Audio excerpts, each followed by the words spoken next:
महाराजा चंद्रगुप्त का दरबार लगा हुआ था। सभी सभासद अपनी अपनी जगह विराजमान थे। महामंत्री चाणक्य दरबार की कार्यवाही कर रहे थे। महाराजा चंद्रगुप्त को खिलौनों का बहुत शौक था। उन्हें हर रोज एक नया खिलौना चाहिए था। आज भी महाराज के पूछने पर कि क्या नया है, पता चला कि एक सौदागर आया है और कुछ नए खिलौने लाया है। सौदागर का ये दावा है कि महाराज या किसी और ने आज तक ऐसे खिलौने न कभी देखे हैं और न ही कभी देखेंगे।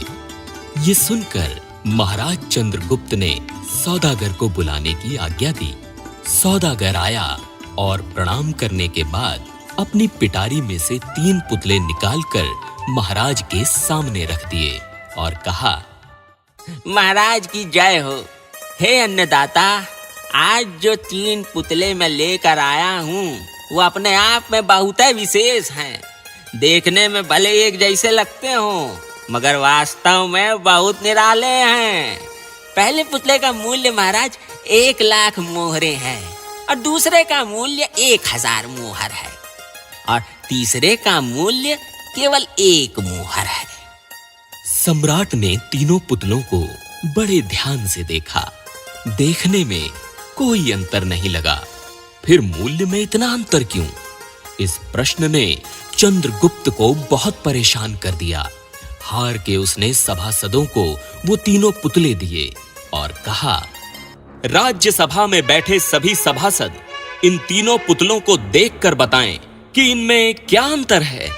सभासदों ने तीनों पुतलों को घुमा फिरा कर सब तरफ से देखा मगर किसी को भी इस गुत्थी को सुलझाने का जवाब नहीं मिला। चंद्रगुप्त ने जब देखा कि सभी चुप हैं तो उसने वही प्रश्न अपने गुरु और महामंत्री चाणक्य से पूछा। चाणक्य ने पुतलों को बहुत ध्यान से देखा और दरबान को 3 तिनके लाने की आज्ञा दी।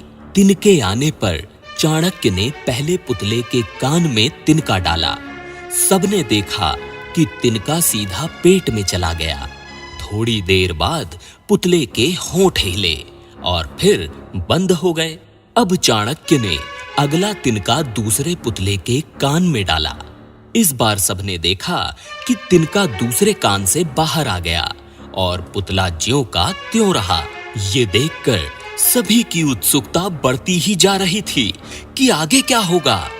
अब चाणक्य ने तिनका तीसरे पुतले के कान में डाला। सबने देखा कि तिनका पुतले के मुंह से बाहर आ गया है और पुतले का मुंह एकदम खुल गया। पुतला बराबर हिल रहा है, मानो जैसे कुछ कहना चाहता हो। ये देखकर चंद्रगुप्त ने चाणक्य से पूछा, गुरुदेव, इन सब का क्या अर्थ है और इन पुतलों का मूल्य अलग अलग क्यों है?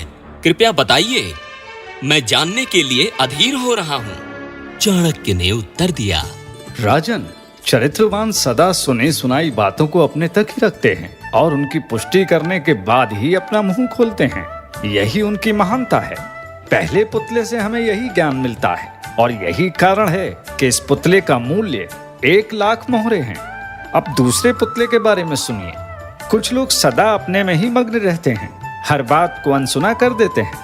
उन्हें अपनी वाहवाह की कोई इच्छा नहीं होती। ऐसे लोग कभी किसी को हानि नहीं पहुंचाते। दूसरे पुतले से हमें यही ज्ञान मिलता है और यही कारण है कि इस पुतले का मूल्य 1000 मोहरे हैं। और रही बात तीसरे पुतले की, तो कुछ लोग कान के कच्चे और पेट के हल्के होते हैं। कोई भी बात सुनी नहीं कि सारी दुनिया में शोर मचा देते हैं। उन्हें झूठ सच का कोई ज्ञान नहीं, बस मुंह खोलने से मतलब है। यही कारण है कि इस पुतले का मूल्य केवल 1 मोहर है। हमें भी पहले पुतले से सीख लेनी चाहिए कि सच्चाई की जांच किए बगैर तीसरे पुतले की तरह अफवाहों को न फैलाएं। आपने किस पुतले से सीख ली? कमेंट करके हमें जरूर बताएं।